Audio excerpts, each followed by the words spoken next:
বিসমিল্লাহির রহমানির রহিম।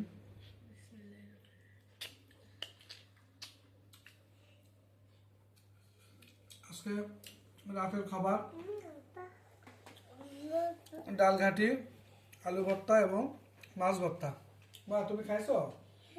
খাচ্ছি। তুমি তোমার খাওয়া শেষ? না, এখনো আছে, খাচ্ছি। তো ডাল ঘাটি আলু ভর্তা কেমন লাগে তোমার? আমার ভালো লাগে। ভালো লাগে?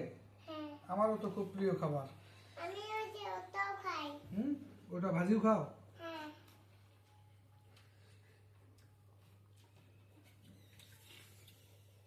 আজকের খাবারটা খুব সুন্দর খাবার এবং আমার খুব প্রিয় খাবার। তোমার প্রিয় খাবার তাহলে আমার প্রিয় খাবার হ্যাঁ। কি হবে? তোমারও প্রিয় খাবার। হ্যাঁ, আমার তো পাকার প্রিয় খাবার। আচ্ছা, ঠিক আছে মা।